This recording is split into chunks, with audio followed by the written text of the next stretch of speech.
Welcome to the Community Awareness TV show, brought to you by Christel Film Productions and in connection with Kingdom Coalition Ministerial Alliance. I am your host, Pete Marrero. We have a great show for you today, so stay tuned, hold on, and we'll be right back.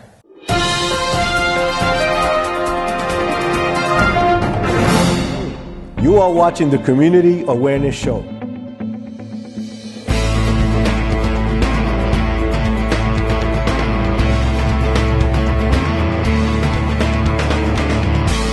What will you build? A wall, a roof, a room? Or will you build a stronger family, healthier children, more successful students? What will you build? Every year, thousands of volunteers, donors, and partner families build houses and so much more with Habitat for Humanity.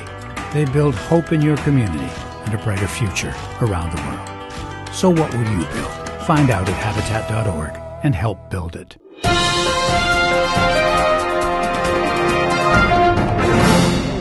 You are watching the Community Awareness Show.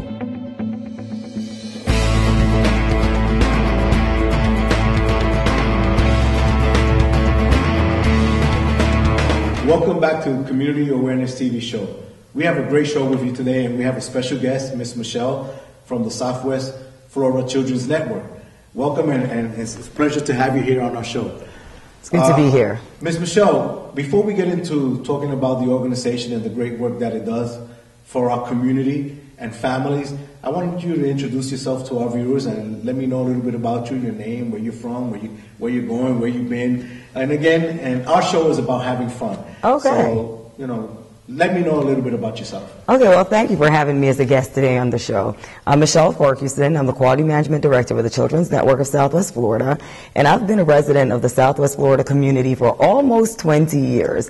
And it's a fantastic community. It's a great place to live. I like the camaraderie and the friendship and the fellowship and just being a part of a great growing community. And so it's good to be here as a resident, and it's a great place to work as well. Okay. Where are you originally from? I'm from New York City. I'm from the Bronx. Okay. We won't hold that against you. No, I won't hold it against you. Because off camera we were talking about where we're from.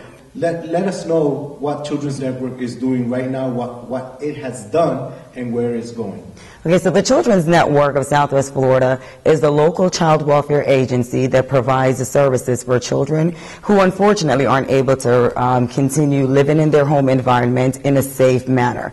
So if the child abuse hotline is contacted and services are needed, then the agency gets involved through case management services. We don't provide those services directly ourselves. We subcontract it out to 2 case management agencies within our local community. We cover a 5-county area consisting of Charlotte to the north, Lee County, Collier, Hendry, and Glades counties. And so if a child goes through abuse, neglect, or abandonment, and they come to our attention, then we intervene and make sure that we're able to provide services to the families, if possible, to keep the children safely in their home community until we can safely exit the case and have the family maintain the supports and services to help them better meet their children's needs and care. And unfortunately, there are some instances when the children have to be removed from their family's care. And in those circumstances, we try to place the children either with their birth families, with relatives, or other people who are not necessarily blood connections to them, but with whom they have pre-existing relationships. And those could be teachers, mentors, coaches, neighbors, just general non-relatives. And then if that's not a possibility, then we look for foster homes for them.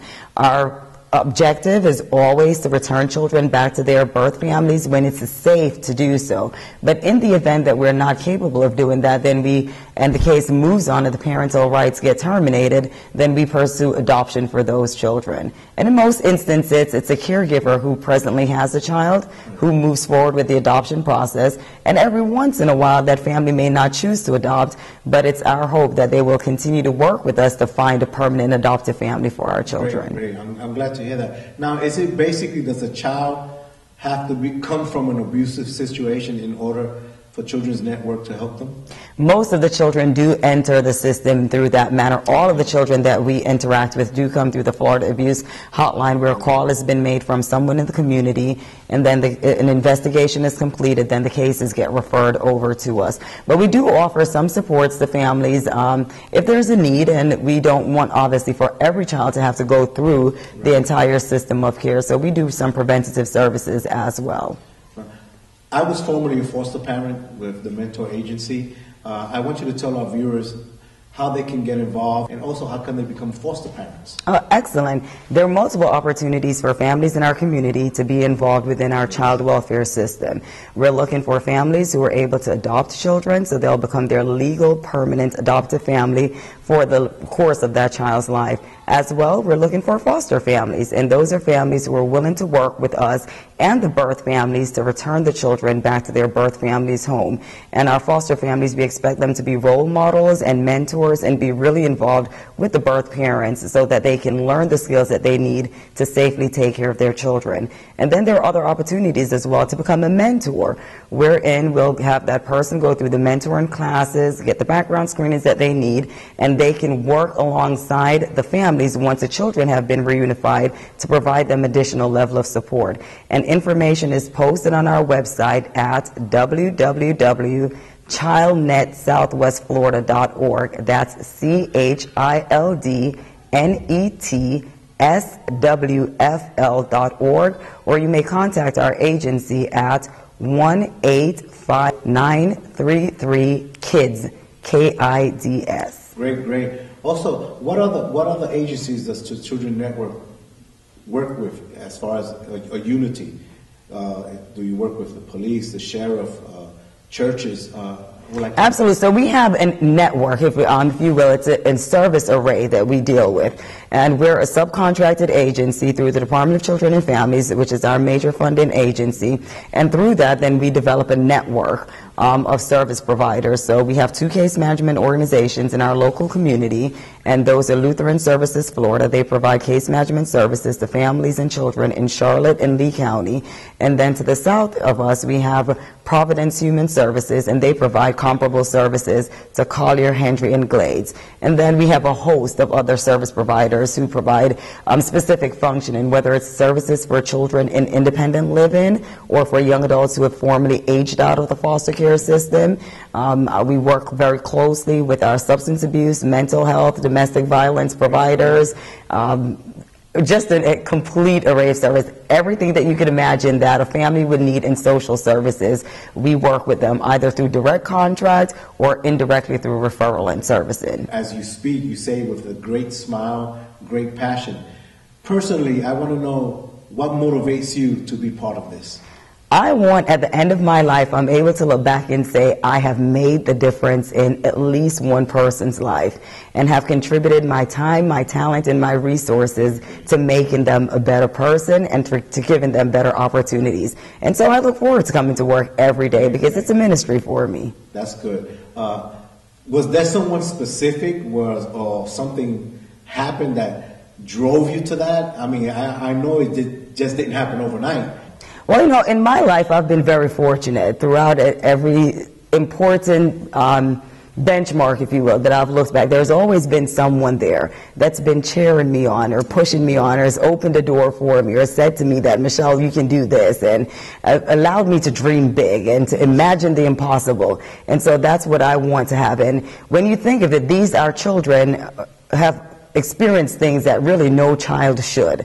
And so I'm very, very grateful and very thankful for the opportunity to impact their lives in very meaningful ways. And, you know, no kid deserves to be abused. Exactly. No kid deserves to be threatened, to be harmed. And so we take very, very seriously the responsibilities that are entrusted in us to make sure that we're creating better outcomes for our children and empowering our families. Exactly. And unfortunately, some of the parents that we deal with, you know, these are generational things for them. They are doing only the things that they have known, and there's no greater gift than to empower someone to be a better person. Oh, I totally agree with you. Children, they're not at fault for what happens to them.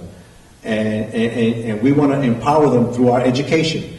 So I believe that education is power. I want to elaborate as we continue on other areas that Children Network is involved with, as we talked offset, and I want you to mention that to our viewers. What other things that you're doing to better the community? When I say community, because being a foster parent, having an agency like Children's Network impacts our communities, and this is what we're all about. So I want to let everyone know, we'll be right back.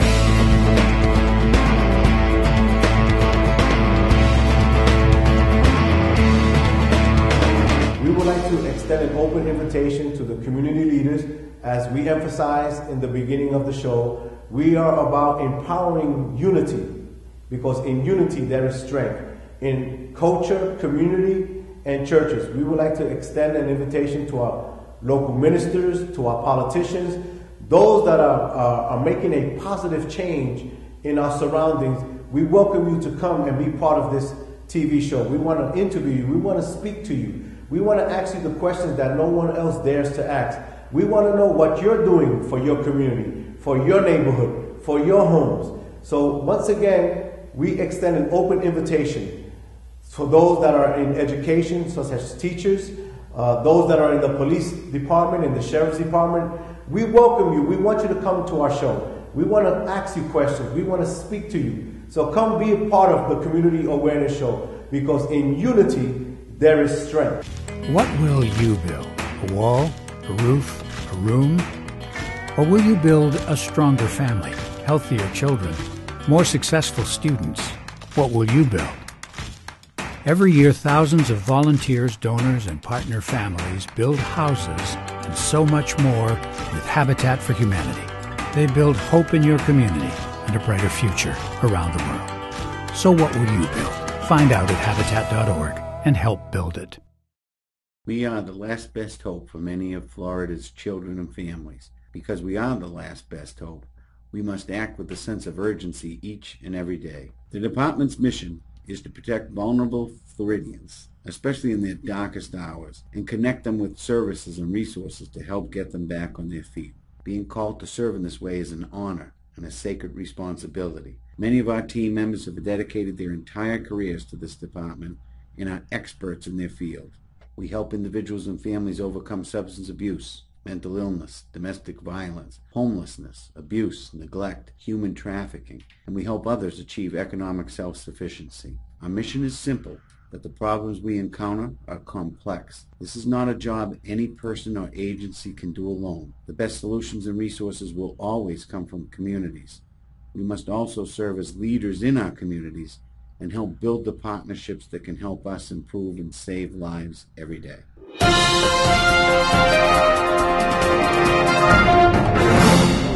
You are watching the Community Awareness Show.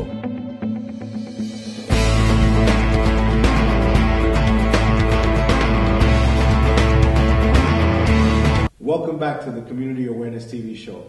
To continue our conversation, Ms. Michelle, I wanted to ask you, what other things or other programs does Children Network do or is doing to impact our community? So there are several things that we're involved in. We spoke about the mentoring program earlier on. We also have an independent living program, and our independent living program is designed to teach youth who are in the foster care system who may not have the opportunity to return back to their birth families to gain the skills that they need in order to move on into becoming an adult, to transition. And so we're constantly looking to be willing to serve as mentors for those young adults. And for those young adults who turn 18, we don't just put them out on the road and say, have a nice life, move along. Obviously, how many of us were prepared at 18, right, to take on the responsibility of adulthood? And so, thankfully, within the last year, the Florida legislature entered what's now called extended foster care. Don't want to take on the responsibility of providing full-fledged care for a younger child, but would be willing to have a young adult move into their home and provide that mentoring. And it comes, obviously, where we provide the financial stipends, case management services is available, and so there's someone available to provide support and services to that family who becomes a host family or a mentoring family for the young adult. And we assure that they continue to go to school or they find a job, do whatever there is that can meet their skill level, so that again, we're transforming the next generation to become productive members of our society through education and through skill building. People used to hear so many horror stories about foster kids and foster parents, but bringing it back to where we're at right now, what has the network, Children's Network, done to better its services and also better in their receiving of people as foster parents? Because I know there's an intensive background check and other things. What can you say to the now? Well, absolutely. In order to become a foster parent with our system of care, the candidate has to go through 30 hours of in-class pre-service training. So they get a vast education. And it's intended to provide lots of information about the system of care, the types of children that they're going to be working with, the families that they will be exposed to. But it's also to allow that candidate the opportunity to determine, is this really for me? Is this something that I can commit to? And then, of course, we do the background screenings and making sure that the people who come to our table are qualified. And then in addition to that, we look for what's intangible. Does this person have the passion, the commitment, the energies, the health to be able to effectively parent a child who has suffered losses? Because every child who enters our system of care has gone through some level of trauma. Some of them more magnified than others, but some level of trauma.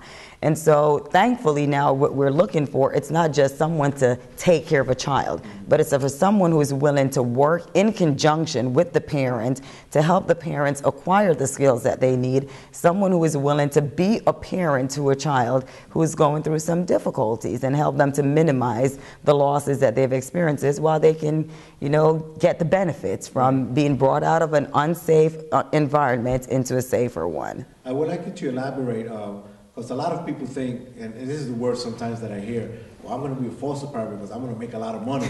I want you to let our viewers know, you said a key word in the beginning, and by the grace of the Lord, I am also a minister, so this show is community awareness, but it's also a faith-based show. We let everyone know that we are people of ministry, people of compassion, sympathy and empathy. But a lot of people think, I'll get into this because I'm going to make money, it's going to pay my bills. Let our viewers know, if you're coming in for that reason, it's not going to happen. But if you're coming in for the right reason, what is the right reason? Right. If you, I chuckled earlier when you said that, because they would be sadly disappointed. It is not. You will not get rich off the foster care system because it's not intended. It's not intended for that person. But there are a number of things, and every person comes at it from a different perspective, and we understand that as well. But the benefits, again, is to be able to help someone in need. It's to be able to transform a child's life. It's to be able to help change your community one family at a time. And that to me has to be the most rewarding. Obviously, we do know that it takes dollars and resources to care for a child, so we compensate families sufficiently to meet the child's needs, and obviously for the time and energy that they have to invest, because our children do need to be taken to medical appointments and dental appointments, the same things that we would do with our own children, obviously. So we want to make sure that they're compensated for that. But the driving force should be, what can I do to better someone else's life? And again, like you said, I'm going to use your word, it's ministry, it's a passion. We'll be right back.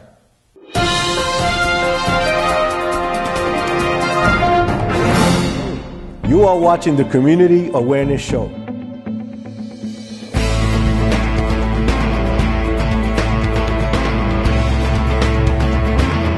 We are the last best hope for many of Florida's children and families. Because we are the last best hope, we must act with a sense of urgency each and every day. The department's mission is to protect vulnerable Floridians, especially in their darkest hours, and connect them with services and resources to help get them back on their feet. Being called to serve in this way is an honor and a sacred responsibility. Many of our team members have dedicated their entire careers to this department and are experts in their field. We help individuals and families overcome substance abuse, mental illness, domestic violence, homelessness, abuse, neglect, human trafficking, and we help others achieve economic self-sufficiency. Our mission is simple, but the problems we encounter are complex. This is not a job any person or agency can do alone. The best solutions and resources will always come from communities. We must also serve as leaders in our communities and help build the partnerships that can help us improve and save lives every day. What will you build? A wall? A roof? A room? Or will you build a stronger family, healthier children, more successful students? What will you build? Every year, thousands of volunteers, donors, and partner families build houses and so much more with Habitat for Humanity. They build hope in your community and a brighter future around the world. So what will you build? Find out at Habitat.org and help build it.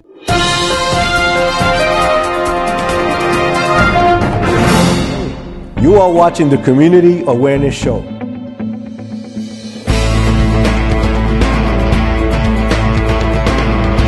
Welcome back to Community Awareness TV Show.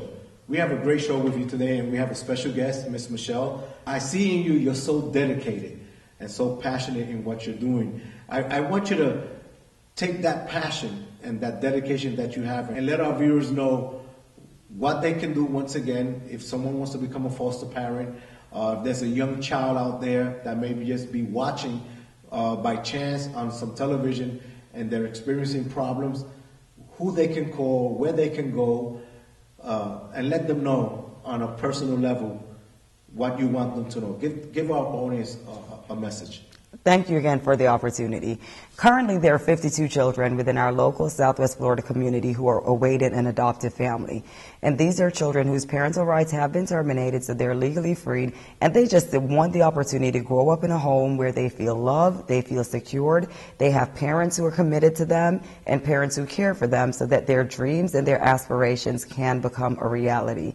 And if you're that person who maybe have thought about adopting and you figured, well, I'm not quite sure if the time is now. Think about it, pray about it, speak to your family members about it, whatever it is that you need to do. But if your heart is touched and you would like to know more information, there are several things that you can do. First, visit our website and you'll see a posting of all of our children. There's a background and information relating to each and every child that you can learn some information about, and then contact the agency. And it may not happen today, but you can go through the classes, and maybe a year from now or 2 years from now, when your life circumstances have changed and you're able to move forward with it and the time is right, then you're able to do so. The same applies to becoming a foster parent. The same applies for becoming a host family for a young adult formerly in foster care. Contact our agency and we'll give you an opportunity to be able to assist in a plethora of ways. That telephone number again is 1-855-933-KIDS. And our website is www.childnetswfl.org, childnetsouthwestflorida.org.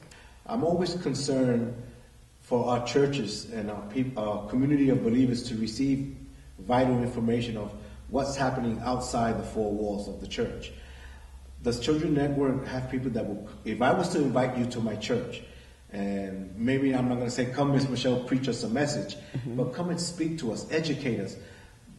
Are you willing to do that? Absolutely, we do. There are a number of us throughout the organization who will come out and meet with the local faith community. Okay. And that's one of our strongest areas of recruitment of foster homes, actually, and adoptive families.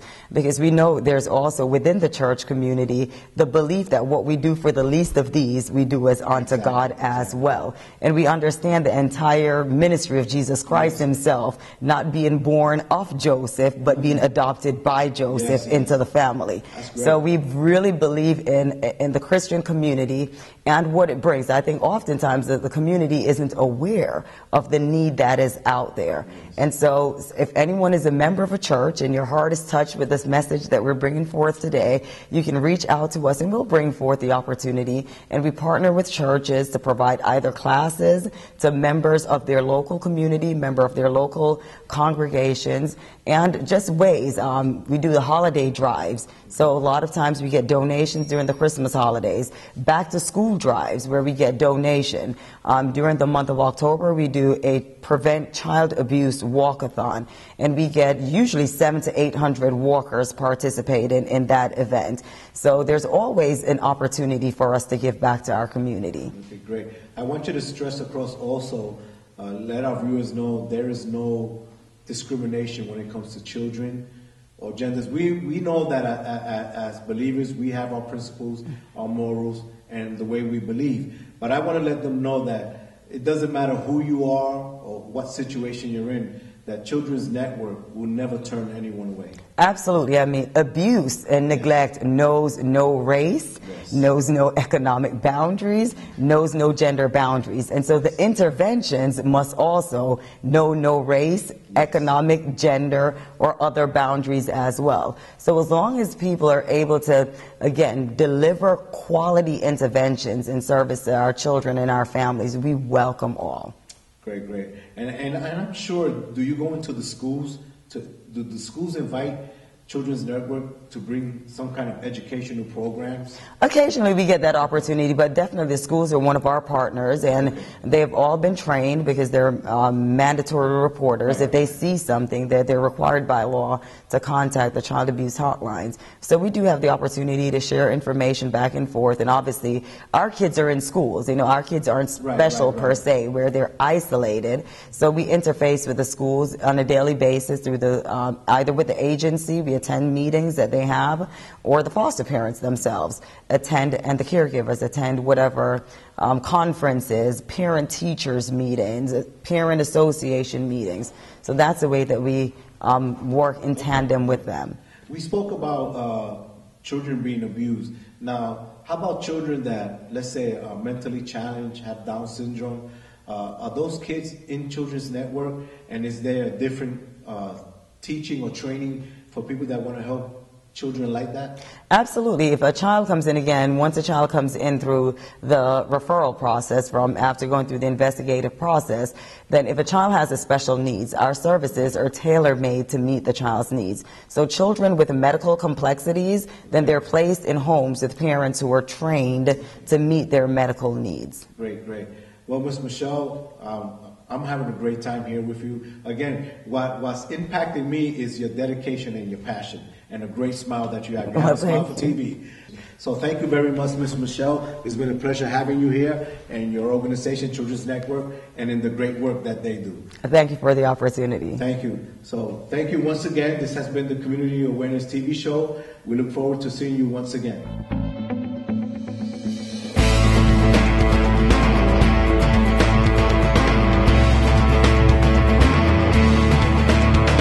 We would like to extend an open invitation to the community leaders. As we emphasized in the beginning of the show, we are about empowering unity, because in unity there is strength. In culture, community, and churches, we would like to extend an invitation to our local ministers, to our politicians, those that are making a positive change in our surroundings. We welcome you to come and be part of this TV show. We want to interview you. We want to speak to you. We want to ask you the questions that no one else dares to ask. We want to know what you're doing for your community, for your neighborhood, for your home. So once again, we extend an open invitation